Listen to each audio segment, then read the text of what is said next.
Va el doctor Eric Kimura Ayama a hablar de actualidades de la angio-TC coronaria. Ya lo conocen muy bien todos ustedes, es el director general de CT Scanner Lomas Altas y, como lo dije en la anterior plática, lo vuelvo a decir, un profesor de muchos de los que estamos por acá. Muchas gracias, doctor. Como bien comenta el doctor Sergio, a invertir un poco el orden de las charlas para que haga un poco más de sentido con los ponentes que nos van a hablar de la parte clínica y terapéutica. Entonces, los siguientes minutos vamos a tratar de poner en contexto cuáles son las actualidades del método en relación a lo que es la angiotomografía computada de las arterias coronarias, en donde realmente ha existido una verdadera revolución tecnológica y también de criterio de usos adecuados del método. Los objetivos, nuevamente los he dividido en dos grupos. El primero será decir cuál es la evidencia existente, de cuál es el papel, cómo está posicionado en la actualidad el método, y posteriormente tratar de decir en base a cuáles son las cosas en las que no es tan robusto el método, cómo se está direccionando para tratar de fortalecer estas debilidades. El formato será muy parecido a la charla anterior de su servidor. Daremos una parte introductoria. Posteriormente centraremos nuestra atención en lo que son los datos actuales en relación al desempeño diagnóstico del método. Un punto que considero que es verdaderamente interesante es que los estudios sobre valor pronóstico de la prueba ya empiezan a tener mucha madurez, tienen cohortes mucho más grandes, y lo que había sido originalmente una gran crítica al método, de que si bien podía ofrecer información, no estaba todavía validada por la prueba del tiempo. Creo que en este momento que se están prácticamente cumpliendo 20 años del desarrollo de esta técnica diagnóstica, la información sobre el valor pronóstico del método, definitivamente, pues ustedes verán la información, es bastante sorprendente. Y como les comentaba yo hace algunos instantes, las direcciones futuras y retos obviamente van encaminadas a tratar de vencer justamente esas limitantes que tiene este método de diagnóstico. Entonces, ¿qué les puedo decir en relación a parte introductoria? Creo que es muy importante poner en el contexto un poco la historia de la tecnología en cuanto a tomografía computada cardíaca. Está esencialmente cumpliendo 20 años. El desarrollo de la tomografía cardíaca empezó a finales de los años 90, con justamente la publicación del doctor Arthur Agatston allá en Florida, en donde tenía el objeto, el doctor Agatston, de hacer un método que pudiera ser un escrutinio, pero también encontrar una herramienta pronóstica, de valor pronóstico, como era el score de calcio. Y de hecho ha prevalecido a lo largo de todo este tiempo, y las unidades que en la actualidad se consideran para el puntaje del score de calcio llevan el nombre del doctor Agatston, son las unidades Agatston. Y creo que en estos 20 años verdaderamente ha ocurrido una evolución muy importante. Y para muestra, hace algunos días que estaba haciendo justamente la revisión para actualizar el tema, puse una terminología muy básica en este buscador. Simplemente puse tomografía de arterias coronarias y vi más o menos cuántos resultados arrojaba. Y como ustedes pueden ver, cada vez que se conectan en PubMed sale justamente esta pequeña tabla, en donde gráfica en lo que se muestra justamente el histórico en los años de cuántas publicaciones se están haciendo de lo que uno está buscando.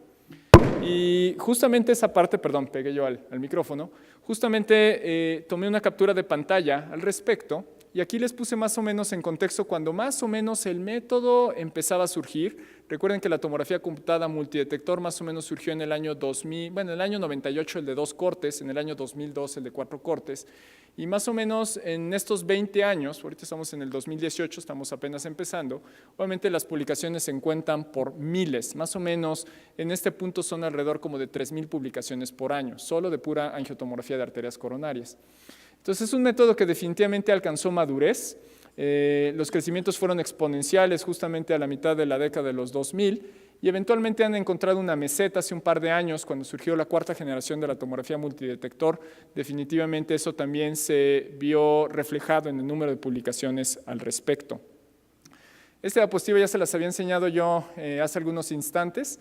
Es simplemente poner en contexto estas 4 generaciones de tomografía multidetector, en donde el reflejo de estos recuadros es el volumen de cobertura que tiene por giro, dependiendo de la generación. La primera generación multidetector, tomografía de 4 detectores, volumen por giro de 4 milímetros. Recuerden que conforme ha ido avanzando las generaciones de tomografía multidetector, no solo aumenta el número de detectores, sino también el tamaño del detector se va haciendo cada vez más pequeño y por ende la resolución espacial se va mejorando también de manera importante. Entonces, 16 detectores, el volumen por giro de aproximadamente 1 centímetro, 64, que es una tecnología, bastante prevalente en la mayor parte de las instituciones médicas y de imagen. Sus volúmenes de cobertura en promedio son de aproximadamente 1 pulgada, 2,5, 3 centímetros. Y finalmente, la 4ª generación de tomografía multidetector tiene un volumen de cobertura por giro de hasta 16 centímetros, dependiendo del sistema que ustedes estén analizando. Y esto permite pues, una evaluación prácticamente de todo el árbol vascular pulmonar y obviamente de la totalidad del corazón en un solo giro. Esta tecnología creo que ha permitido tener cada vez más presente en nuestra cabeza el concepto de ALARA, de tratar de obtener imágenes diagnósticas con la menor cantidad de radiación posible. Y esta lámina refleja lo que un cardiólogo que hace imagen justamente cardiovascular, el Dr. Einstein, en Estados Unidos, publicó hace algunos años en JAMA, en donde hizo un estimado de cuál sería el riesgo de desarrollo de algún tipo de tumor o cáncer fatal dependiendo de la dosis de radiación. En este caso, él hizo una estimación de que por cada 10 milisieverts de una tomografía va a haber aproximadamente el desarrollo de un cáncer fatal de cada 2,000. Entonces, si ustedes analizan ahora cuál es el tamaño de este potencial problema, es un verdadero problema, porque las tomografías se cuentan por decenas de millones en los Estados Unidos por año, de tal forma que este número puede ser verdaderamente un número significativo. Y eso es lo que ha llevado a la industria a ser mucho más consciente de que el tipo de imagen que debemos de enfocar en un futuro o en el presente, incluso en caso de que cuenten con equipos de última generación, es tratar de mantener el principio ALARA lo más intacto posible, obteniendo imágenes verdaderamente con una radiación muy baja. Esto es lo que ocurrió justamente cuando la tomografía computada de las arterias coronarias se estaba desarrollando de manera inicial, en donde pues, la cantidad de radiación que recibían los pacientes estaba entre 17 y 25 milisieverts y pues obviamente no podía ser comparable mucho menos con una radiografía de tórax. Cuando se ponía en contexto con las diferentes modalidades que emplean radiación ionizante para la evaluación de la cardiopatía isquémica, definitivamente la tomografía promedio, digamos de 64 cortes, con protocolos convencionales podía estar alrededor de los 15 a 20 y con protocolos de ahorro de radiación alrededor de los 7 milisieverts. Sin embargo, conforme ha ido progresando el número de detectores, definitivamente también esto ha impactado de manera significativa en la dosis de radiación que han recibido los pacientes o que reciben los pacientes y lo hacen ya mucho más equiparable a otros métodos que también ha sido, repito, una gran crítica que tenía la tomografía. Esta lámina lo que muestra es un poco cómo han ido las casas comerciales trabajando en cuanto a tecnología multidetector. Es una lámina muy actualizada, en donde pues, el volumen de exploración pues, incrementa de manera proporcional, repito, al número de detectores que tiene el sistema. Como decía en algunos instantes, vean la resolución espacial del método cada vez permite cortes mucho más delgados. Ahorita ya estamos cerca de 1/4 de milímetro en algunos de los sistemas. Y vean cómo las resoluciones temporales, que dependen directamente de la velocidad con la que gira el tubo de rayos X, han podido ser cercanas ya, por ejemplo, en algunos sistemas al ultrasonido, o pues todavía un poco lejana, 4 veces superior en tiempo a la angiografía invasiva, pero definitivamente ya en el rango que es necesario para hacer una imagen cardíaca óptima. Y tomo yo el ejemplo solo de 2 casas comerciales, no tengo ningún conflicto de interés con ninguna de ellas, pero son con las que su servidor ha tenido la oportunidad de trabajar o con las que voy a tener oportunidad de trabajar en un futuro verdaderamente cercano, que es la famosa tomografía de un giro. Y esto se puede obtener ya sea a través de una casa comercial con protocolos denominados de high pitch o de desplazamiento ultra rápido de la mesa. Como ustedes ven aquí, puede llegar a tener un desplazamiento hasta de 50 centímetros por segundo, el movimiento de la mesa cuando está el tubo de rayos X girando, o la otra forma en que se ha logrado hacer tomografía de un giro es incrementar de manera muy significativa el número de detectores hasta 256 o 320, de tal forma que la colimación seccional o el volumen de cobertura por giro puede ser tan elevado como los 16 centímetros. ¿Y esto en qué ha impactado ahora en la imagen y en la calidad en cuanto a la dosis, de radiación que recibe el paciente? Lo demuestro en este caso. Es con un paciente que hicimos ya hace varios años en el Instituto Nacional de Cardiología, en donde contamos con un tomógrafo con doble fuente de energía, en donde lo que ustedes van a ver es tanto la duración del scan como la dosis real de radiación que recibió el paciente. Son estudios gatillados. El recuadro amarillo que se mostró allí fue la duración total del scan. Si se fijan, solo requirió menos de la información de un ciclo cardíaco. Y la información es suficiente para la evaluación de la totalidad de las arterias coronarias con dosis verdaderamente bajas, 0.35 milisieverts, como les mostraba yo en la charla anterior, más o menos equivalente a 3 placas de tórax. Y pues definitivamente, de acuerdo a la publicación original del Dr. Mettler, en donde la tomografía tenía dosis verdaderamente elevadas, actualmente están ya más cercanas a estar tomando placas, sería esencialmente equivalente a estar tomando tomografías en cuanto a dosis de radiación. ¿Cuál es el desempeño diagnóstico que ha tenido la prueba en estos 20 años? Entonces, creo que esta editorial que escribió el editor en jefe justamente del JACC, el doctor Jack Narula, y la doctora Leslie Shaw, quien posteriormente se hizo también editora de este journal tan importante en cardiología, nos puede resumir o comunicar lo que yo les quiero decir, ¿no? Que la tomografía computada a lo largo de todo este tiempo definitivamente es un método verdaderamente maduro, que lo más importante es que ha encontrado un nicho en la que el clínico ya empieza a tomar definitivamente decisiones en relación a la información que nosotros les estamos otorgando cuando se hace una tomografía cardíaca. Y le estoy hablando de esto cuando apenas la tomografía tenía aproximadamente unos 10 años del desarrollo desde el punto de vista de la angiocoronaria. Y esto también nos ha llevado a que se haya madurado la forma en que se debe hacer el reporte de las tomografías de las arterias coronarias. Y hace año y medio más o menos, se propuso que así como ocurre en otros sistemas de comunicación radiológica, como puede ser el BRADS, que obviamente es el más frecuente, y que se ha ido extrapolando al IRADS, PRADS, TRADS, etcétera, ahora también hay un CRADS. Y el CRADS es una nomenclatura que puede facilitar la comunicación con el clínico en relación a cómo se encuentra el paciente desde el punto de vista de grado de estenosis por enfermedad aterosclerosa coronaria. Y no solo eso, sino como ocurre también con otro tipo de clasificaciones en otras regiones anatómicas, cuál es la evaluación posterior que se recomienda y eventualmente hasta cuál debe ser el tratamiento que se debe de hacer de acuerdo a la clasificación. Y este tipo de información a lo largo de los 20 años se ha logrado madurar y esencialmente se puede resumir en esta diapositiva. ¿Qué es lo que ustedes deben de reconocer del método? Uno, que su valor predictivo negativo es verdaderamente alto. Alto me refiero 99%.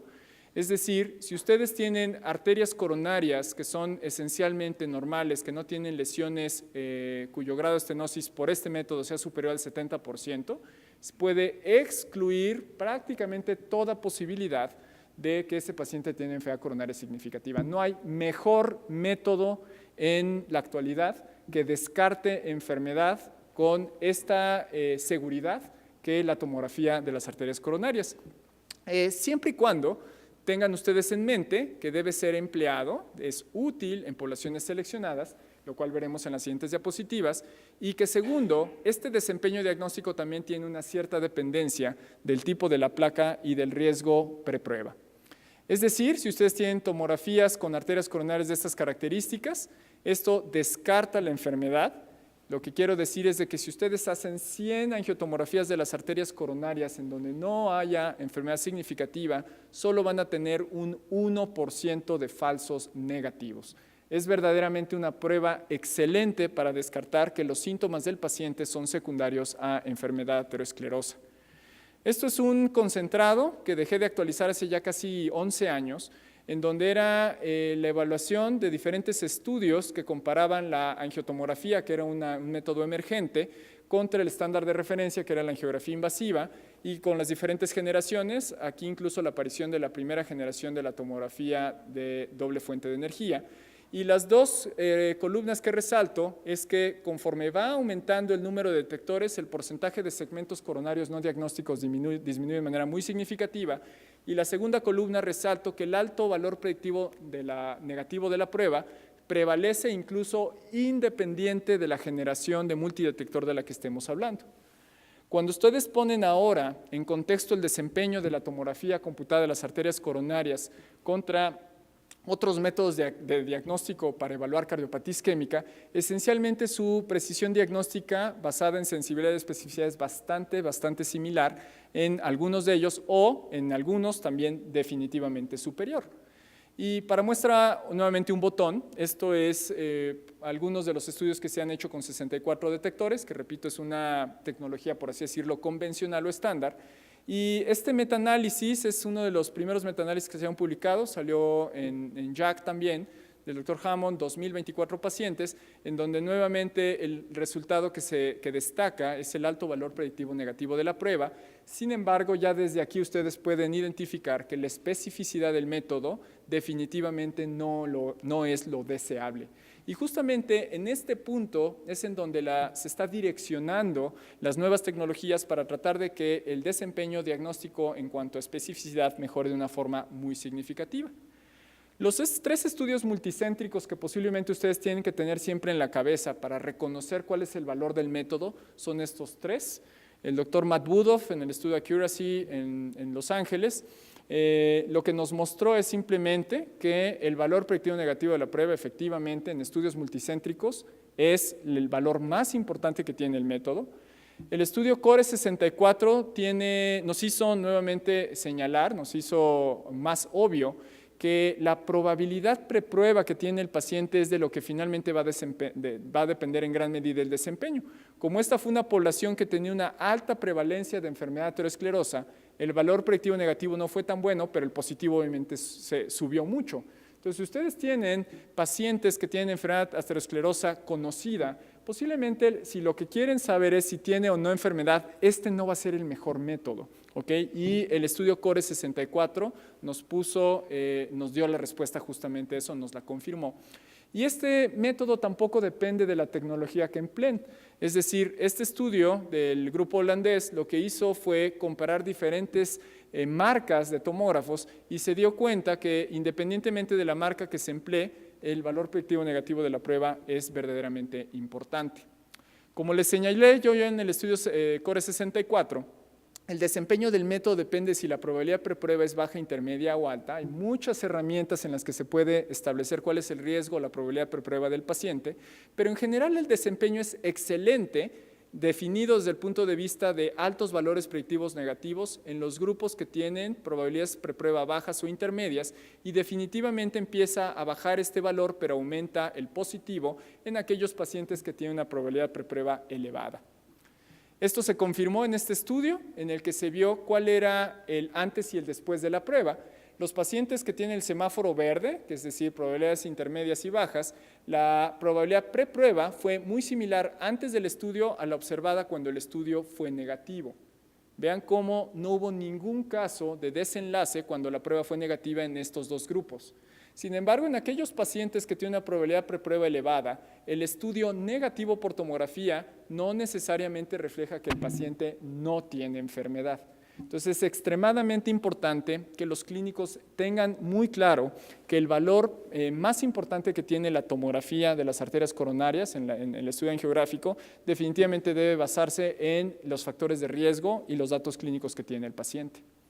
El ejemplo se los muestro acá. Un hombre que tiene dolor atípico, una prueba de esfuerzo no diagnóstica. Entonces, lo que podemos ver es que existe una excelente correlación entre esta placa no calcificada que está generando una estenosis significativa en el tercio medio de la corona derecha con el cateterismo. Entonces aquí, pues la verdad es que el paciente no tenía gran carga de placa, ni calcificada, de tal forma que si ustedes están viendo un estudio con estas características en un paciente cuya probabilidad preprueba era intermedia, el método va a incluso funcionar muy bien en caso de que ustedes reporten un estudio positivo. Y una de las grandes virtudes que tiene el método es que, este es justamente el estudio que les acabo de mostrar en la diapositiva anterior, que pueden hacer una evaluación no solo del grado de estenosis que se ve en la angiografía o en las reconstrucciones volumétricas, sino lo que está causando la lesión.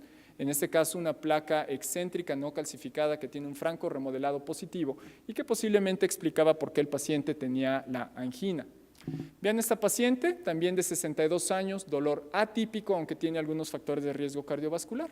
Entonces, bueno, aquí definitivamente si ustedes ven esta placa no calcificada que está generando una estenosis significativa, tienen también una excelente correlación con el cateterismo, en este caso una lesión proximal en la arteria circunfleja.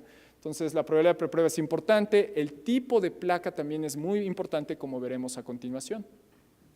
Otro caso más, una mujer muy joven, 33 años, dolor típico, aunque lo que lo hace realmente extraño es cómo una mujer a los 33 años puede tener cardiopatía isquémica. Entonces, lo que ocurrió en esta paciente es que solicitaron una resonancia pensando que esta paciente padecía de miocarditis.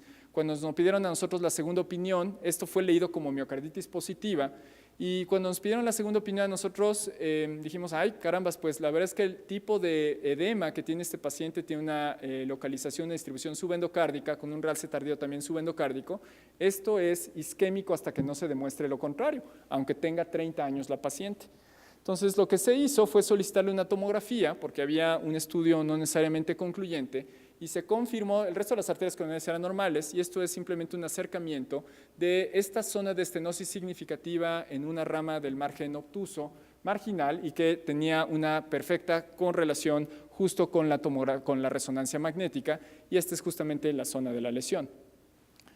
¿A qué llamamos entonces población seleccionada? Serían aquellos pacientes que tienen riesgo bajo o intermedio, que tienen pruebas equívocas o en algunos escenarios, como ocurre en el Instituto de Cardiología, pacientes que tienen riesgo intermedio y que van a ser sometidos a cirugías con circulación de bomba extracorpórea, los están sometiendo a tomografía en lugar de hacerle cateterismo diagnóstico. Ejemplos de población de estudios equívocos. Este paciente, por un PET con rubidio 82, se sospechó que tenía dilatación isquémica transitoria, la perfusión en reposo y en estrés es normal, pero la cavidad se dilata definitivamente del reposo hacia el estrés. Las coronarias fueron normales, entonces este paciente no tenía isquemia balanceada. O como les comentaba en el instituto, este paciente que tiene un mixoma en el tracto de salida del ventrículo derecho, pues obviamente va a ir a cirugía con resección de la lesión y se necesita tener una evaluación de las arterias coronarias. Nuevamente es un buen escenario clínico. Sin embargo, no está libre de fallas. La falla posiblemente inherente al método cada vez en manos entrenadas va siendo menor, y vamos a enfocarnos más bien en una mala selección de los pacientes, pacientes que tienen riesgo elevado o que tienen, por las características del tipo de placa, que ésta tenga un alto contenido de calcio. El ejemplo se los traigo aquí, hombre de 65 años con múltiples factores de riesgo cardiovascular y dolor torácico típico. Entonces, un paciente que pues tiene todo para pensar que obviamente va a ser enfermedad aterosclerosa, lo que causa los síntomas. Esta es la imagen justamente en el plano axial, en donde ven que tiene enfermedad en todos los vasos, la coronaria derecha, la DEA y la círcula, ahorita que vaya hacia arriba. Les pediría que pongan atención justamente en la coronaria derecha proximal y en la circunfleja también proximal. Entonces, para no hacerles el cuento más largo, su servidor leyó este estudio como si fuera positivo, y lo que pasó, vean, la coronaria derecha esencialmente no tiene nada. Es una arteria prácticamente libre de lesiones significativas, mientras que la circunfleja sí tenía una lesión significativa. Entonces, ¿qué es lo que ocurre? Bueno, que el método carece desafortunadamente de especificidad cuando la carga cálcica es elevada y obviamente en un paciente que su probabilidad de preprueba era elevada. Y esto se demuestra en esta publicación del grupo de Denver, en donde el doctor Simeón justamente publicó que aquellos pacientes que tienen una abundante carga de placa calcificada, ellos definieron placa calcificada por tomografía abundante cuando ni siquiera era posible ver la luz del vaso. Y aún en ese escenario, solo el 40% de los pacientes tenían estenosis significativas. 40%, aunque ustedes no vieran nada de luz en enfermedad aterosclerosa calcificada. Entonces, muy importante que la parte clínica tenga reconocimiento de que en algunos escenarios clínicos definitivamente el método puede fallar. Esto nuevamente se volvió a ver en el estudio CORE 64 de alta prevalencia de la enfermedad. Vean cómo el desempeño de la prueba, medida por el área bajo la curva, va disminuyendo de manera progresiva conforme el grado de calcificación va aumentando. Entonces es verdaderamente importante recordar este concepto. La parte final de la prueba, de la plática, perdón, me dedicaré a hablar un poco sobre el valor pronóstico y esas direcciones futuras. Estos fueron de los primeros datos que salieron hace ya casi 10 años sobre el desempeño pronóstico que tenía el método. Y fueron estudios relativamente pequeños, 2.500 pacientes, se hacía seguimiento, y ya desde ahí las curvas de sobrevida de eventos hacían verdaderamente notoria la separación justamente de aquellos pacientes que no tenían enfermedad a aquellos pacientes que tenían enfermedad en cuanto a desarrollo justamente de eventos cardiovasculares. Eso se fue confirmando en diferentes estudios. Este otro salió publicado un poco después, en donde podemos ver que la información incluso de la angiotomografía coronaria se suma a la información que provee el Tecnesio 99, en donde no necesariamente se pelean los métodos, sino que son informaciones complementarias. Aquellos pacientes que tienen lesiones de más del 50% se van a desempeñar con una mucho mayor mortalidad y eventos cardiovasculares mayores que aquellos que tienen lesiones menores del 50%. Y cuando esta información la cruzan contra aquellos que tienen isquemia definida porque tengan una diferencia entre las zonas normales y las hipoperfundidas mayor a 4, entonces vean cómo nuevamente se va incrementando esta información. El registro posiblemente más importante de información pronóstica es el registro CONFIRM. Esto salió ya hace algunos años, está cumpliendo justamente 5 años esta publicación, se juntaron cerca de 18,000 pacientes y esencialmente se volvió a obtener información muy similar a la que había arrojado los 2 estudios previos que les había mencionado, en donde se identificó que los predictores de mortalidad es que las lesiones se encuentran en los segmentos proximales o que obviamente tenga estenosis significativas, en este caso definidas mayores al 50%. Nuevamente, vean cómo las curvas de sobrevida entre mayor cantidad de lesiones tengan en los vasos proximales, las curvas se separan o el grado de estenosis de la misma forma. De tal forma que lo que en su momento se estaba esperando eran los resultados justamente de este estudio, que era el estudio SPARC, en donde se trataba ahora de cruzar la información de la medicina nuclear contra la tomografía computada. Y esos resultados justamente se los muestro a continuación, en donde salió este estudio, que es el PROMISE, de más de 10,000 pacientes, en donde fueron aleatorizados y vieron qué es mejor, la tomografía computada de las arterias coronarias o la gammagrafía con Tecnesio 99. Y se trató de identificar, pues obviamente los desenlaces, y eventualmente se vio que ambas pruebas son exactamente equiparables en el desarrollo de desenlaces, en las curvas de sobrevida, en este caso a más de 3 años, en donde ambas curvas cursan exactamente idénticas. Entonces, el mensaje a los clínicos es que, ¿qué prueba deben de solicitar? Pues todo dependerá de la probabilidad preprueba que tenga el paciente. Si la probabilidad preprueba es intermedio baja, la tomografía computada tiene un desempeño excelente. Las probabilidades altas posiblemente decantan un poco más hacia la parte de la gammagrafía. Para terminar, ¿cuáles son las direcciones futuras? Este artículo se los quiero traer, acaba de salir en diciembre del año 17, en donde quien lo escribió es el que se considera el padre de la angiotomografía de las arterias coronarias, el doctor Stefan Achenbach, que es alemán, hizo un posgrado en el Mass General, que es en donde desarrolló todo el método, y le pidieron que lo invitaron a escribir justamente hacia dónde se dirige la tomografía. Y él tomó como puntos de discusión justamente en donde adolece la tomografía, que es la especificidad del método, es decir, el estudio positivo no necesariamente en todos los pacientes refleja que eventualmente las causas del síntoma son secundarias a las lesiones que está observando la tomografía. Entonces, el ejemplo clásico es este, paciente que tiene dolor, el dolor es atípico, le encuentran una lesión, como se dice, entre azul y buenas noches, cincuentona, y entonces dicen, ¿ahora qué le hago a este paciente? Entonces tiene incluso algunos marcadores de que puedan tener mayor vulnerabilidad, 30 unidades Hounsfield de atenuación, es decir, una placa que tiene mayor riesgo de que se pueda complicar. Entonces justamente en ese escenario tomo que es el eslogan de Samsung, en donde el futuro es ahora. porque justamente el desarrollo de estas tomografías de nueva generación, cuarta generación de multidetector, permiten aspirar a que la tomografía pueda cumplir el famoso sueño del one-stop shop, es decir, un solo método que resuelva la disyuntiva anatómica y la disyuntiva funcional. Y a lo que me refiero es la evaluación del flujo de reserva fraccional coronaria, que es lo que se considera hoy día el estándar de referencia para hacer la evaluación de cardiopatía isquémica, en donde el punto de corte es más o menos 0.8, y ahora esta información no se tiene que hacer vía cateterismo de manera única, sino que por tomografía, a través de un algoritmo de cómputo, se puede hacer el análisis del flujo de reserva fraccional. Y con las grandes ventajas de que no hay que radiar de más, porque con la tomografía convencional, el dataset que se obtiene de la tomografía del angio-TC, se puede procesar esta información sin tener que hacer modificación del protocolo y sin tener que hacer administración adicional.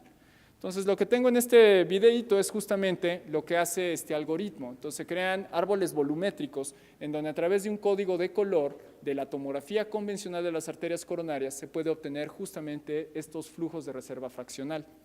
Esto está validándose por otras compañías. Ahorita actualmente solo se encuentra aprobada una sola marca para esto. No se encuentra disponible comercialmente en todas las plataformas, pero definitivamente las casas comerciales están apostando mucho a esta parte. Hay una gran cantidad de estudios que empiezan a salir ya desde el 2011. Estos ya están, estudios fueron también prospectivos multicéntricos, en donde eventualmente la información definitivamente tenía un peso verdaderamente importante en mejorar el desempeño diagnóstico de la tomografía cuando se le sumaba el desempeño del flujo de reserva fraccional por tomografía. Pasó el área bajo la curva de 0.8 a 0.9, obviamente con intervalos de confianza permisibles, y definitivamente esto lo que motivó es que mejorara la especificidad, por ejemplo, de los 30 o 40 que tiene el método característicamente hasta cerca de los 80, con valores verdaderamente significativos. Hay algunos trials que están justamente ahorita en marcha y que confirmarán esta información. Y la última parte sobre la que quiero terminar es la perfusión por tomografía computada. La perfusión por tomografía computada tiene o busca algo similar a lo que se pretende en la gammagrafía con tecnesio 99, en donde la inyección del medio de contraste refleje la cantidad de sangre que está llegando al miocardio y nos hable por ende de la perfusión que tiene el miocardio. Y esto es algo que está ahorita en prensa, en JACC, es un editorial justamente de lo que yo les decía, de ese gran sueño que tiene la gente que hacemos imagen cardíaca, que es encontrar un solo método que pueda resolver la totalidad de las interrogantes anatómicas y funcionales. Y esto se debe, o ya es posible, gracias a los tomógrafos de amplio volumen de cobertura. Ya sea que la perfusión se haga estática, es decir, que solo se tome una foto en un momento del tiempo, con tomógrafos de amplio volumen de cobertura, con tomógrafos 64 detectores, o con tomógrafos que tienen tecnología prospectiva, o que sea dinámica. Es decir, que a través de un movimiento continuo del tubo de rayos X y de la mesa, se pueden estar tomando fotos similares a las que se obtiene de la información de la perfusión por resonancia magnética y que se pueda entonces hacer cómputo de los volúmenes y flujos de perfusión miocárdica. Entonces, dejar que termine la animación, perdón. Más o menos se toman unos 30 segundos de imágenes, tanto en la reso como en la tomografía computada, y esto definitivamente mejora mucho el desempeño de la prueba y existe una adecuada correlación entre el flujo de perfusión observado por tomografía computada contra el estándar de referencia de perfusión miocárdica, que es el PET con oxígeno 11. Hay una gran cantidad de información que ya está disponible en la actualidad. Sin embargo, les quiero mostrar este estudio. Este estudio también está en prensa ahorita en JACC. Y es un estudio en donde se generó justamente el editorial que les acabo de mostrar, en donde se tiene una gran esperanza de que la tomografía de amplio volumen de cobertura, tomografía de 16 centímetros por giro, pueda apoyar de gran medida el desempeño diagnóstico de la prueba, mejorando su especificidad, manteniendo dosis de radiación en rangos verdaderamente bajos, es decir, ya con el estudio de la angiotomografía de las arterias coronarias y de la perfusión miocárdica, se puedan tener dosis de radiación muy por debajo de lo que se puede pretender con la gammagrafía con tecnesio 99. Y lo que permitió este estudio, que fue relativamente pequeño, pero ya fue una corte 100% prospectiva, es que los desempeños diagnósticos de la prueba mejoren hasta especificidades cercanas a los 80 o 90 y los valores predictivos positivos pueden estar también cercanos a los 90. Entonces, estas son algunas imágenes justamente que correlacionaron, en este caso el estándar de referencia fue contra el flujo de reserva fraccional por cateterismo y se vio que las áreas, en este caso hipoperfundidas, coincidían perfectamente con las alteraciones identificadas en el cateterismo diagnóstico.